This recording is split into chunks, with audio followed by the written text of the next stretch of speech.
شروع اللہ کے نام سے جو نہایت ہی مہربان اور رحم والا ہے۔ حضرت سعد بن معاذ بن نعمان انصاری یہ مدینہ منورہ کے رہنے والے بہت ہی بڑے مرتبے والے صحابی ہیں۔ حضور اقدس نے مدینہ منورہ تشریف لے جانے سے پہلے ہی حضرت معاذ بن عمیر کو مدینہ منورہ بھیج دیا، وہاں مسلمانوں کے اسلام کی تعلیمات دیں اور غیر مسلمانوں کو اسلام کی تبلیغ کرتے رہیں۔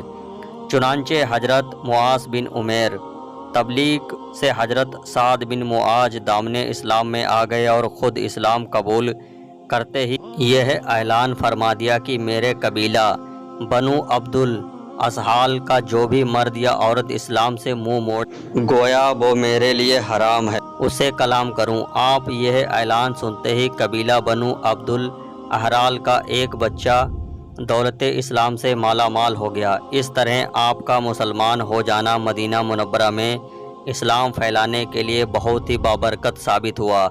آپ بہت ہی بہادر اور انتہائی نشانہ باز تیر انداز بھی تھے۔ جنگ بدر اور جنگ احد میں خوب بہادری دکھائی، مگر جنگ خندق میں زخمی ہو گئے اور اسی زخم میں شہادت سے سرفراز ہو گئے۔ ان کی شہادت کا واقعہ یہ ہے کہ آپ چھوٹی سی جرے لوہے کا وہ کپڑا جو جنگ میں پہنتے تھے پہنے ہوئے نیزہ لے کر جوش جہاد میں لڑنے کے لیے میدان جنگ میں جا رہے تھے کہ ابن ارقا نامی کافر نے ایسا نشانہ باندھ کر تیر مارا کہ آپ کے جسم سے آپ کی ایک رگ کٹ گئی جس کا نام اکحل ہے، کٹ گئی۔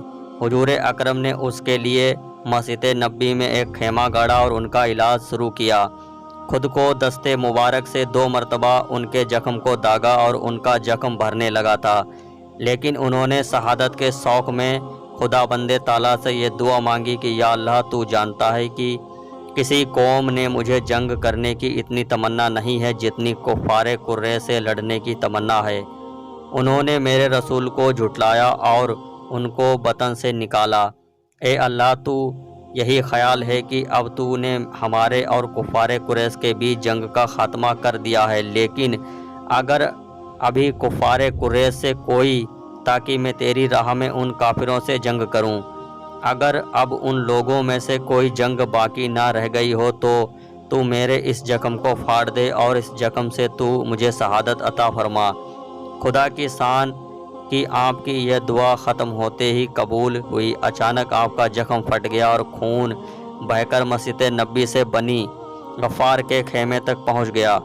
ان لوگوں نے چونک کر کہا کہ اے نامہ والوں، یہ کیسا خون ہے جو تمہاری طرف سے بہہ کر ہماری طرف آ رہا ہے؟ اب لوگوں نے دیکھا تو حضرت سعد بن معاذ کے زخم سے خون جاری تھا، اسی زخم سے ان کی شہادت ہو گئی۔ ایسے ہی سچے قصے سننے کے لیے ہمارے چینل کو سپورٹ کریں۔